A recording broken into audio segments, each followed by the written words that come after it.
تنظیمات اہل سنت کا اجلاس جشن آمد رسول اللہ علیہ وسلم کے سلسلے میں تنظیمات اہل سنت کا اجلاس منعقد کیا گیا۔ اس موقع پر محافل میلاد النبی صلی اللہ علیہ وسلم کے متعلق تجاویز اور 12 ربیع الاول والے دن کو جلوسوں کی تشکیل علماء و مشائخ کے آستانہ عالیہ فیض داتا گنج بخش علی حجوی رحمۃ اللہ علیہ وسلم ٹاؤن فیصل آباد کے خصوصی آمد ہوگی۔ اس موقع پر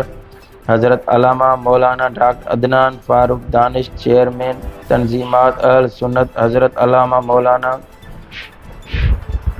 مولانا قاری ارشاد افضل قاری چیئرمین تحریک عشق رسول صلی اللہ علیہ وسلم، حضرت علامہ مولانا پیر قاری محمد نصیب چشتی چیئرمین تحریک فیضان مصطفیٰ صلی اللہ علیہ وسلم، حضرت علامہ مولانا قاری علی اکبر چشتی المعروف نورانی پیر چیئرمین خادم الاسلام فاؤنڈیشن، صوفی مختار احمد حجوی آستانہ عالیہ فیض داتا گنج بخش علی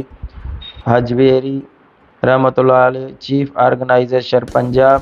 NPCIH، حضرت علامہ مولانا قاری محمد نواز نعیمی صاحبزادہ قاری اکمل اکبر چشتی نے خطاب فرمایا۔